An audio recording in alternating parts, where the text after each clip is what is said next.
Mulai diskusinya pada siang hari ini.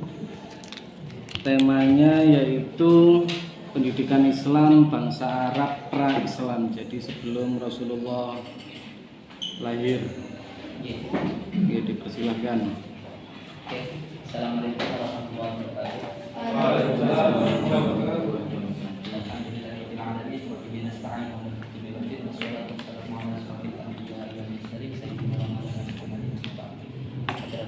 Yang terhormat Bapak Setiawan selaku dosen pembimbing mata kuliah sejarah pendidikan Islam, dan tak lupa teman-teman PAI intensif semester 1 yang kami cintai dan kami banggakan. Oke, sebelumnya izinkan kami memperkenalkan diri terlebih dahulu sebelum memulai presentasi tersebut. Perkenalkan, nama saya Muhammad Kafid Aminullah selaku moderator yang bertugas memanage jalannya presentasi atau diskusi pada siang hari ini. Lalu sebelah saya ada saudari selaku presentator maupun makalah, sebelahnya selaku presentator juga, dan sebelahnya yang terakhir untuk kedua teman kami yang salah satu yang antara lain yaitu Mas Priyanto dan Mustafa mungkin datang menyusul. Oke teman-teman, di sini kami akan mempresentasikan makalah kami yang beranatomi pendidikan bangsa Arab pra-Islam, yang mana dalam anatomi tersebut memuat beberapa subbagian. Yang pertama ialah situasi atau keadaan geografi bangsa Arab pra-Islam. Terus yang kedua ialah sistem kekuasaan atau pemerintahan bangsa Arab. Terus yang ketiga, keadaan politik, terus sosial, kultural atau budaya dan ekonomi bangsa Arab. Terus yang terakhir ialah kepercayaan bangsa Arab pra-Islam, yang akan insya Allah kami jelaskan secara spesifik. Oke, tanpa seluruh panjang, langsung saja kita mulai. Untuk yang pertama yaitu situasi atau keadaan geografi bangsa Arab pra-Islam. Nah, pastinya di sini kalian semuanya sudah tidak asing dengan kata geografi. Geografi ialah bahasa dari Yunani yang berarti geo sendiri. Geo sendiri yaitu artinya bumi, dan grafin yang artinya menggambarkan. Jadi menggambarkan bumi, bukan berarti menggambarkan bumi itu bulat atau apa, bukan ya. Terus secara etimologi, secara terminologi, tadi secara etimologi, secara bahasa. Secara terminologi ialah ilmu yang mempelajari permukaan bumi, iklim, penduduk, flora, fauna, dan manusia serta hubungannya dengan lingkungan. Nah, itu sebagai pembukanya. Untuk selanjutnya saya serahkan kepada presentator pertama, yaitu Saudari Eka. Silahkan, waktu dari Pak. Terima kasih disampaikan. Langsung saja ya, di sini saya akan menjelaskan tentang situasi keadaan geografi bangsa Arab. Sebelum mempelajari tradisi masyarakat bangsa Arab, kita akan mengenal terlebih dahulu bagaimana keadaan negeri Arab tempat Nabi Muhammad SAW dilahirkan. Bagaimana keadaan negeri Arab secara geografis, kehidupan sosial, dan spiritual kehidupan Nabi Muhammad SAW.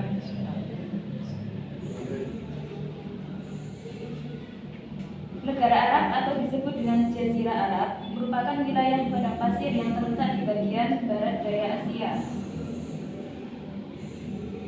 Jazirah adalah padang pasir terluas dan tergesang di dunia, dan luas wilayahnya sekitar 1.120.000 mili persegi. Jazirah Arab merupakan wilayah strategis dalam peta dunia zaman kuno. Sebelum kedatangan agama Islam dan banyak agama di Arab termasuk Yahudi dan Kristen. Bahkan selama periode Jahiliyah, mayoritas penduduk Jazirah Arab menyembah berhala. Sementara sebagian kecil dari mereka adalah orang Yahudi di Yathrib, Kristen Najran di Hanif,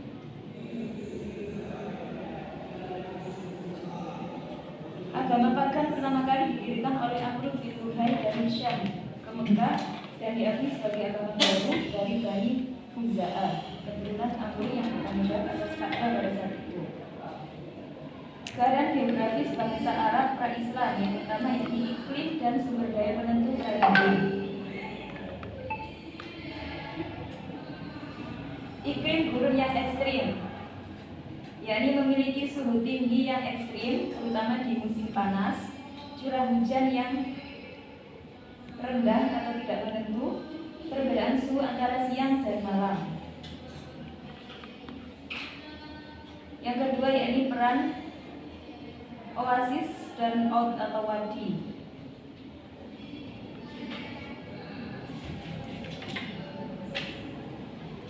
Oasis di sini berarti sebidang tanah yang subur yang terdapat di tengah gurun, di mana selalu tersedia pasokan air tawar yang permanen. Misalnya dari mata air bawah tanah, seperti sumur. Kalau oud atau wadi adalah saluran air sementara. Konteksnya hanya berisi air saat musim hujan.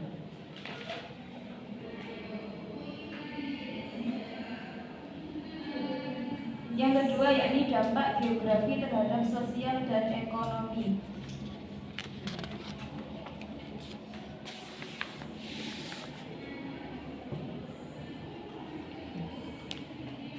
Yang pertama yakni gaya hidup badui, nomaden atau berpindah-pindah.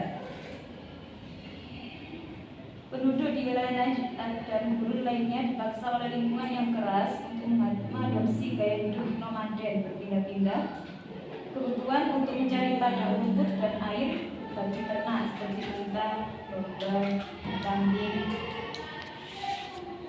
Kelompok-kelompok ini bergantung pada unta sebagai alat transportasi dan sumber daya. Yang kedua yakni gaya hidup hadari atau menetap. Penduduk di Hijaz dan Yaman yang memiliki akses ke air dan jalur perdagangan penting mengembangkan gaya hidup menetap atau hadari.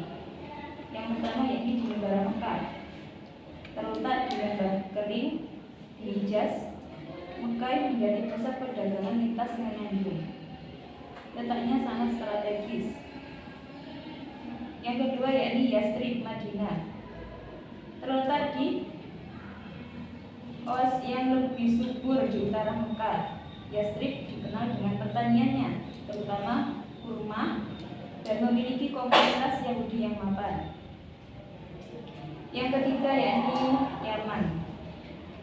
Kekuatan geografisnya atau curah hujan memungkinkan wilayah ini mendominasi perdagangan rempah-rempah selama berabad-abad, membangun kota-kota megah dan infrastruktur irigasi yang luar biasa. Yang ketiga yakni hubungan dengan peradaban tetangga. Dari jalur utara, Bizantium dan Sasania, jalur perdagangan utama mengarah ke dua kekaisaran Ajidia ini. Kedua kekaisaran ini secara berkala mencoba mengendalikan wilayah Arab melalui sekutu vassal mereka. Yang kedua yakni dari sebelah laut India dan Afrika Utara. Pelabuhan di Laut Arab dan Laut Merah menjadi titik temu bagi pertukaran komoditas eksotis dari timur jauh dan eksotis dari timur jauh dan Afrika. Oke, selanjutnya yaitu sistem kekuasaan atau pemerintahan bangsa Arab yang akan dipaparkan oleh Saud Ali Qurtubi. Oke, terima kasih. Saya akan memaparkan tentang sistem kekuasaan dan pemerintahan bangsa Arab Islam.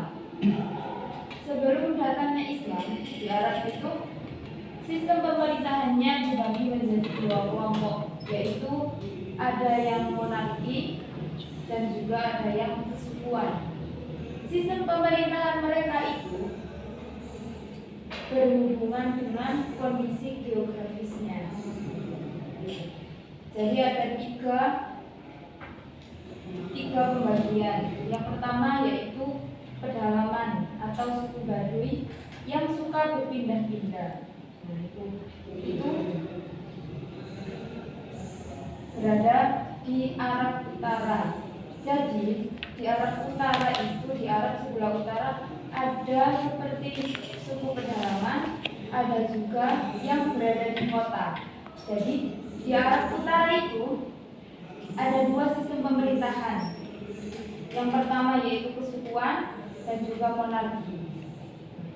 Yang monarki atau sistemnya kerajaan itu sistemnya lebih tertata. karena ada sistem pemerintahannya, jadi lebih tertata.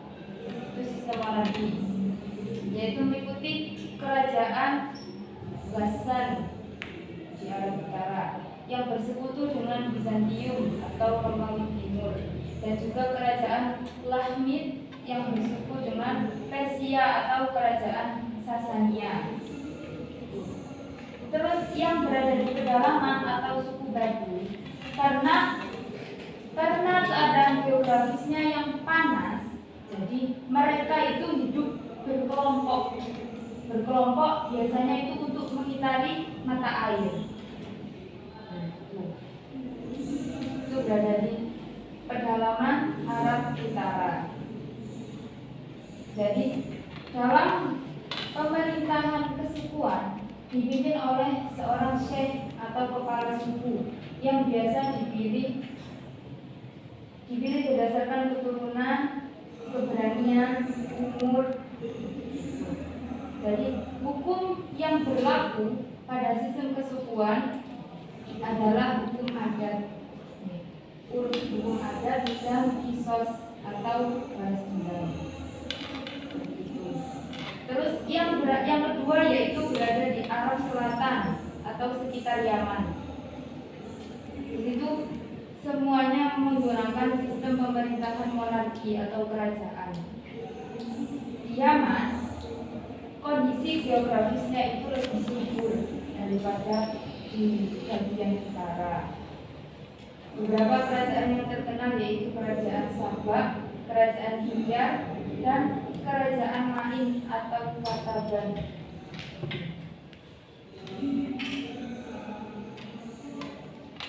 Karena tidak ada pemerintahan yang terpusat, maka sering terjadi peperangan di antara suku. Jadi banyak terjadi peperangan karena tidak ada sistem pemerintahan terpusat. Ini yang saya sampaikan. Oke, selanjutnya yaitu materi keadaan politik, sosial, budaya atau kultural dan ekonomi bangsa Arab yang akan dibawakan oleh saudari Aisyah. Sekarang saya akan menjelaskan keadaan politik bangsa Arab pra-Islam. Sebelum datangnya Islam ada 3 kekuatan politik besar yang mengaruhi politik Arab. 1.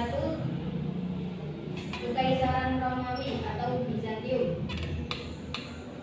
2. Kekaisaran Persia yang memeluk agama Zoroaster, serta 3. Dinasti Umayyad yang berkuasa di bagian selatan.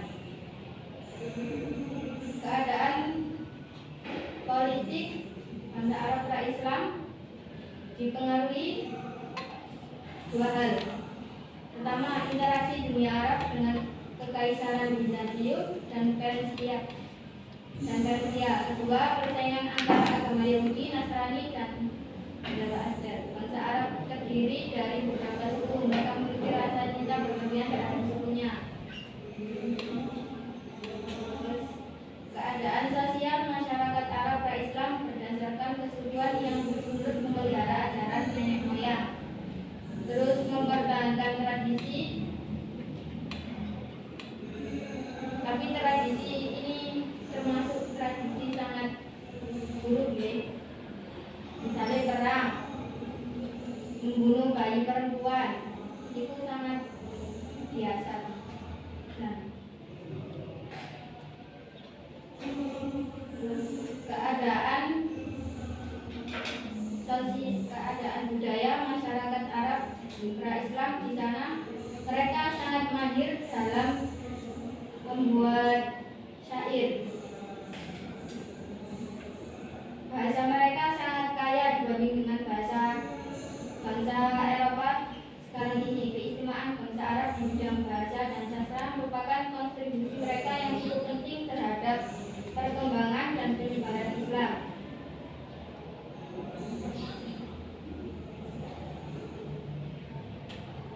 Terus keadaan sosial ekonomi masyarakat Arab sangat dipengaruhi oleh posisi geografisnya. Sebagian besar wilayah Arab merupakan daerah yang bersam dan tandus, kecuali wilayah Yaman yang terkenal subur dan lokasinya strategis.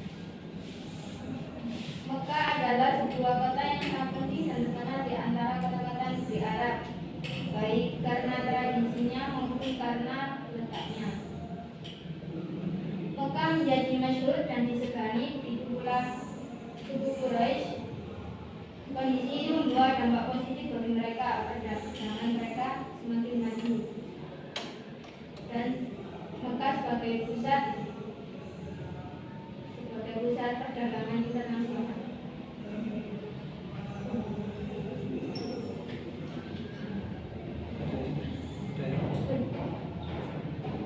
Yang terakhir yaitu kepercayaan bangsa Arab pra-Islam.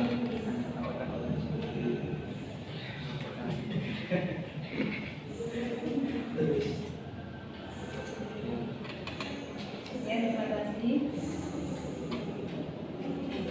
Kepercayaan bangsa Arab pra-Islam. Kepercayaan bangsa Arab sebelum kedatangan Islam atau masa jahiliyah sangat beragam dan kompleks. Secara umum, kepercayaan mereka dapat dikelompokkan sebagai berikut. Yang pertama yakni paganisme atau penyembah berhala.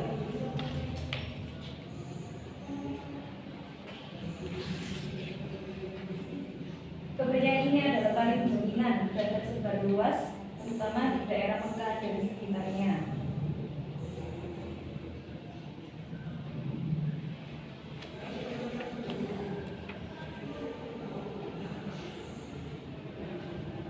Berhala utama terdapat ratusan berhala yang didirikan di sekitar Ka'bah. 4 berhala, pemimpin yang paling besar dan dikenal adalah Hubal, Al-Lata, Al-Uzza, Manat.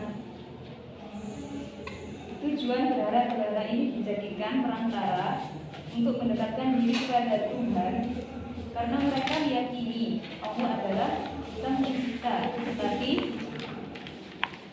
merasa sulit untuk berkomunikasi langsung dengannya.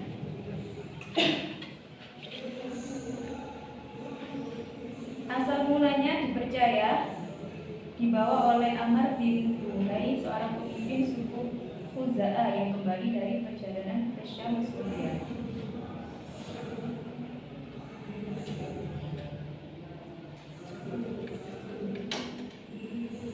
Yang kedua yakni kepercayaan Hanif, monoteisme Ibrahim.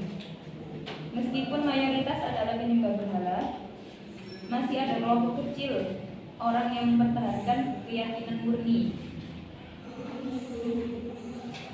Kepercayaan ini adalah agama tauhid yang diwarisi dari Nabi Ibrahim alaihissalam dan putranya Nabi Ismail alaihissalam. Pengikutnya mereka dikenal sebagai kaum Hanif. Yang ketiga yakni agama Yahudi. Agama Yahudi sudah masuk dan berkembang di beberapa wilayah Jazirah Arab, terutama di Yaman dan Yatsrib, Madinah. Yang keempat yakni agama Nasrani atau Kristen. Agama Nasrani juga telah tersebar dan memiliki penganut di beberapa wilayah Arab pra-Islam seperti Najran. Dan yang kelima terakhir, kepercayaan lain, menyembah benda-benda alam, bintang atau jin, disebut juga dengan sabiin, keyakinan terhadap tahayul dan lainnya. Sekian, terima kasih.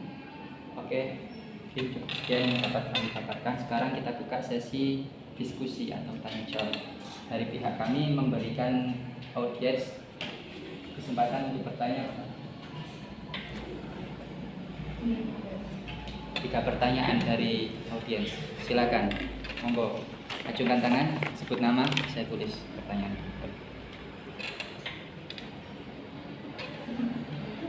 Silakan.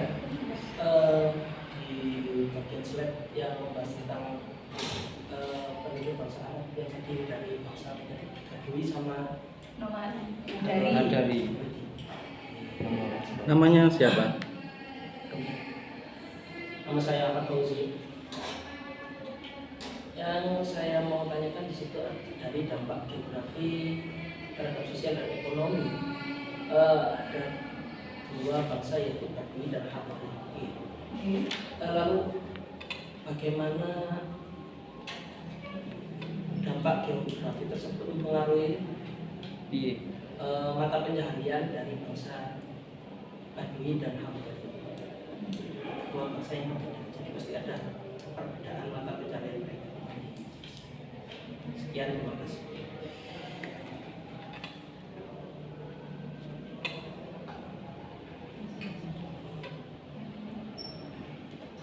Oke, ada yang lain? Mungkin dari ya cewek atau masnya, silakan. Kan sudah berdahulu kan Nama, jauh dengan nama. nama Muhammad Ali Rizal.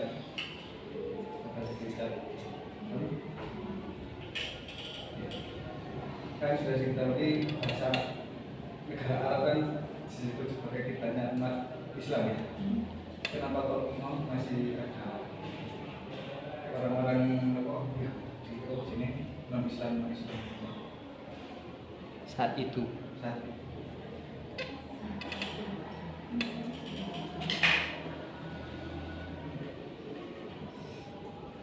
kiblat kan menjadi arahnya orang Islam. Ya, Terus kenapa kok saat itu ada orang non Muslim gitu? non Muslim.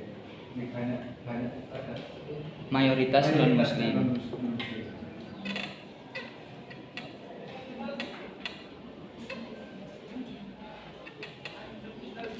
Ada lagi barangkali? Monggo.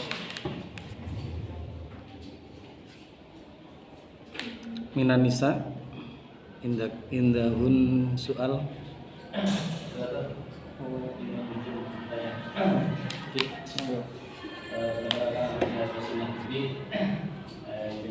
tentang kondisi geografis bangsa Arab atau geografinya Arab atau bangsa Arab. Di sini dijelaskan, yang dijelaskan itu kan Arab Selatan dan Arab Utara.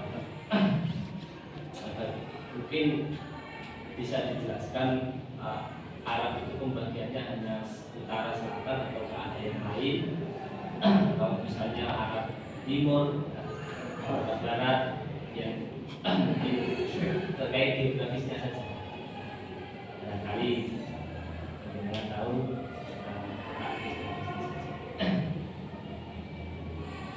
Berarti intinya kan di makalah itu dijelaskan Arab Selatan atau Utara. ya, Terus barangkali ada yang Arab Timur atau Barat gitu geografisnya. Oke, baik. Sudah ya, cukup ya, saya tutup ya 3 pertanyaan. Oke, langsung kita gimana para